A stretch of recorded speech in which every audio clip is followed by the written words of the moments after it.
Hello అందరికీ, welcome back to our channel.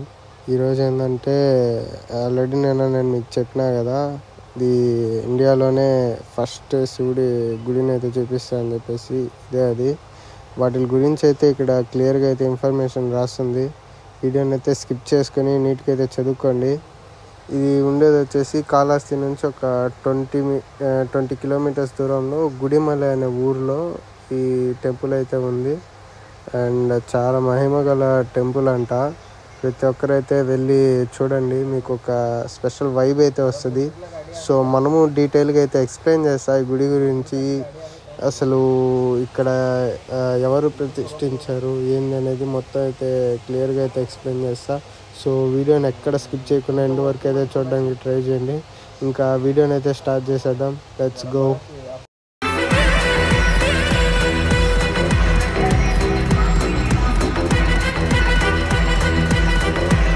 ఈ గుడి కట్టింది 2nd సెంచరీ బీసీ నుంచి 3rd సెంచరీ బీసీ మధ్యలో అయితే ఉండొచ్చు అని చెప్పేసి ఆర్కియాలజీ వాళ్ళు అయితే వచ్చి రీసెర్చ్ చేసి అయితే చెప్పారంట. అండ్ ఈ గుడి ప్రతిష్ఠించింది వచ్చేసి పరశురాముల వారు. ఈ గుడిని కూడా ఈ ఊరి ప్రజలు ఏమని పిలుస్తారంటే పరశురామేశ్వర టెంపుల్ అని అయితే పిలుస్తారంట. గుడి మండలంలో ఉంటుంది. అండ్ ప్రతి నెల కాదు, జూన్ జూలై నెలల్లో సూర్యకిరణాలు వచ్చేసి ఈ రంధ్రాలు ఉన్నాయి కదా, వాటిలో నుంచి స్వామివారి మీద అయితే పడతాయంట. అండ్ ఇక్కడ వచ్చేసి గుడి రాపల మనకి ఈ గుడి పక్కనే చిన్న ఒక అనకూడదు, ఒక నది సన్నది ఒక దారి అయితే ఉంది. దాంట్లో అయితే మనకి 40 సంవత్సరాలకి 70 సంవత్సరాలకి ఒకసారి వాటర్ అయితే వచ్చి స్వామివారిని అయితే తడుపుతాయంట. అండ్ ఇవి అయితే ఆ కాలంలో వాడిన వస్తువులు, అది కూడా అప్పటి శివలింగమే. అండ్ ఇట్టా ముందుకు పోయామంటే ఆ గుడి షేప్ కానీ చూసారంటే మనకు శివలింగం షేప్లో అయితే ఉంటుంది. చూడండి, ఆ కింద ఆ ప్లేస్లో అయితే వాటర్ అయితే బయట నుంచి వచ్చి లోపల స్వామివారిని అయితే తడుపుతాయంట. లోపలైతే వీడియో తీయకూడదు అన్నారు. సో మీరు అందరూ వచ్చి చూడండి, అసలు బెల్ల ఉన్నారు స్వామివారు. అండ్ అలా మనం ముందుకు పోయామంటే ఆ రైట్ సైడ్ తిరిగామంటే అదే మనకి గుడి ఎంట్రన్స్. అండ్ నెక్స్ట్ చూసుకున్నామంటే ఈ ఆర్కిటెక్చర్ అయితే ఏదైతే ఉందో ఆ కాలంలో అయితే మనకి ఏమీ లేవు, ఏ వస్తువులు కూడా లేవు. వస్తువులు అంటే ఎలక్ట్రానిక్స్ థింగ్స్ అయితే ఏం లేవు. సో అంతా చేత్తో కట్టిందే. మీకు ఇంత చెప్పాం కదా, ఇదే అది. ఆ రంధ్రాలలో నుంచి ఇక్కడ మనకి సూర్యకిరణాలు అయితే పడి స్వామివారి మీద అయితే పడుతుంది. అదే స్వామివారి లింగం రాపల మనం పోయి దర్శనం చేసుకుని బయటకు వచ్చాము. అండ్ ఇలాగైతే ఉంది గుడి, పాతకాలపు గుడి. అండ్ దీనికి ఏంటంటే రంగులు, ఈ అలంకారాలు అవన్నీ కానీ ఈ గుడికి అయితే చేయరు. ఎందుకంటే స్వామివాళ్ళు అప్పుడు చెప్పారంట, దీన్ని అసలుకి మనం టచ్ చేయకుండా అట్టే వదిలేయండి, అప్పటి గుడి కదా, అలానే ఉండండి అని చెప్పేసి అయితే అన్నారంట. సో మీరు అందరూ వచ్చి దర్శనం చేసుకున్నారంటే అక్కడ రాపుల స్వామివారు అయితే మీకు ఈ గుడి స్టోరీ చెప్తారు. ఇంకా ఇక్కడ నుంచి అయితే ఎయిర్పోర్ట్కి అయితే బయలుదేరేసాము. ఇప్పుడే మనం ఎయిర్పోర్ట్కి అయితే వచ్చాము. అండ్ ఫ్లైట్ వచ్చేసి 1:10కి, ఇప్పుడు టైం వచ్చేసి 9:30. వాళ్ళు ఏం చెప్పారంటే 11:30కి అయితే బోర్డింగ్ పాసెస్ ఇస్తాము అని చెప్పేసి చెప్పారు.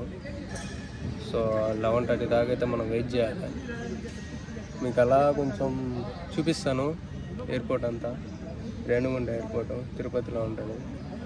సో చూసేయండి, ఓకే. ఇది వచ్చేసి వెయిటింగ్, ఇక్కడ అందరూ వెయిట్ చేస్తున్నారు. అక్కడ చెకింగ్ కనిపిస్తుంది కదా లాంగ్లో, అది వచ్చేసి చెకింగ్. మనం మొత్తం చెక్ చేసి లోపలికి ఏం చేస్తారు. ఇదంతా మొత్తం ఇండిగోకి సంబంధించిందంతా, మొత్తం ఇండిగోనే. అండ్ ఇది క్యాబిన్ చెక్. ఇక్కడ మన లగేజ్ని చెక్ చేస్తారు. సో మనకేంటంటే ఇండిగోనే ఫస్ట్ ఓపెన్ చేశారు. ఇంకా మనది స్టార్ ఎయిర్ కాబట్టి ఇంకా ఓపెన్ చేయలే. మొత్తం హెవీ ఉంది లోపల, మొత్తం పైన చూడండి హెవీ ఉంది. సో ఇక్కడ సామాన్లు కొనాలంటే ఆస్తులు అమ్ముకోవాలి. మనకి అంత బడ్జెట్ లేదు ప్రస్తుతానికి. ఇంకా కొంచెంసేపు అయితే రెస్ట్ తీసుకుంటా. 11:30కి అయితే స్టార్ట్ చేద్దాం, ఓకే.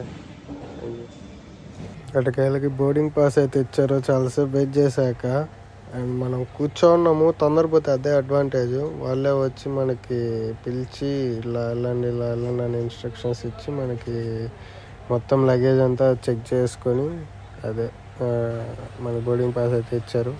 నెక్స్ట్ ఇంకా బోర్ కొడుతుందని అట్టా పక్కకు వచ్చి మొత్తం గేట్ 1, గేట్ 2, గేట్ 3, గేట్ 4 దాకా మొత్తం అన్నీ అయితే తిరిగిన అవన్నీ అయితే చూపిస్తున్నాను మీకు.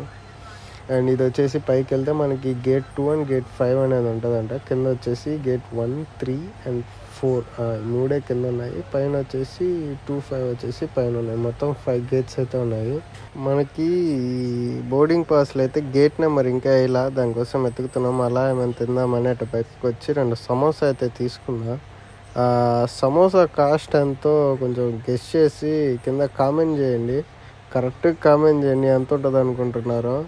అది మీ ఊహకే వదిలేసా. ఎయిర్పోర్ట్ రాపలు తీసుకుంది. అలా తినేసి అలా కొంచెంసేపు పైన తిరుగుదామని పైకి వస్తే ఇక్కడ మనకు ఒక అన్న అయితే కనిపించాడు. ఎప్పుడు నేను ఇన్స్టాగ్రామ్లో చూస్తూ ఉంటా, ఎక్కడో చూశాను అనుకుంటా అన్న. కానీ అది చూపిస్తా చూడండి.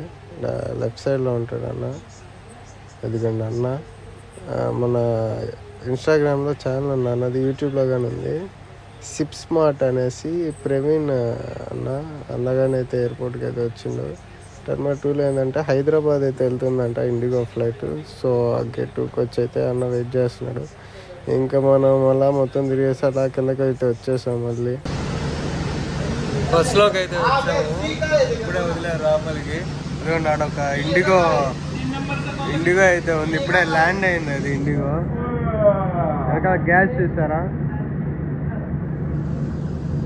ఇప్పుడు ఇక్కడ నుంచి ఇదిగో దీని వెనకాల ఉంది మన ఫ్లైట్ అయితే. ఇదిగో ఆడ కనిపిస్తుంది ట్రక్, దాని పక్కనే ఉంది ఫ్లైట్. ఆడి దగ్గరికి పోయి ఇంకా తీద్దాం. మనమే తొందరగా వచ్చాం కాబట్టి సీట్ దొరికింది, లేదంటే అందలా నిలబడుతూ ఉండాల్సింది.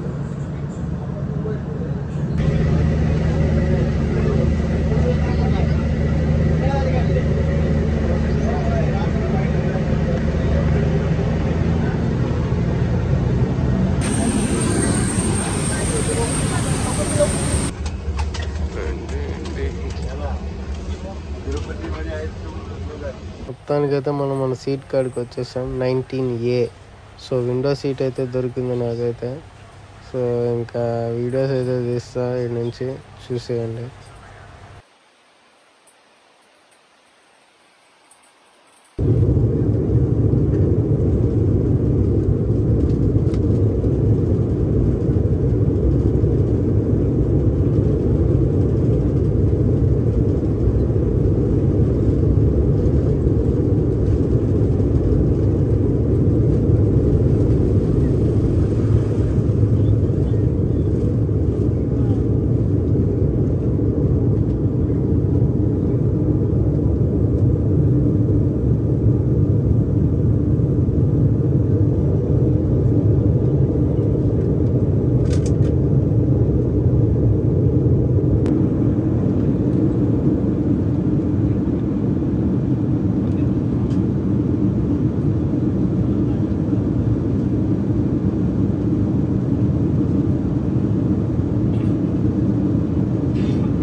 ఇంకైతే మనం ఛత్రపతి శివాజీ ముంబై ఎయిర్పోర్ట్కి అయితే రీచ్ అయిపోయాం. సో మీకు ఆ ఫ్లైట్లో ఉన్న ఫీల్ రావాలని చెప్పేసి నేనైతే వాయిస్ ఓవర్ ఇవ్వలే. ఇంకా మన లగేజ్ని అయితే పిక్ చేసుకొని రూమ్కి వెళ్ళిపోదాం. అండ్ నేను తర్వాత వీడియోని అయితే ఎండ్ చేస్తున్నా. రేపటి వీడియోలో మీకు ఒకటైతే చెప్పాలి. వీడియో స్టార్టింగ్లో ఎయిర్పోర్ట్లో మీకు చెప్పాను కదా స్టంట్స్ అయినాయని చెప్పేసి. అయితే నేను మీకు నెక్స్ట్ వీడియోలో అయితే క్లియర్గా అయితే ఎక్స్ప్లెయిన్ చేస్తాను. అండ్ ఆ వీడియో కోసం వెయిట్ చేయండి. అండ్ ఇంకా ఎవరైనా లైక్ చేయకుండా లైక్ చేయండి, సబ్స్క్రైబ్ చేసుకోండి రేపటి వీడియో కోసం. So signing off, bye.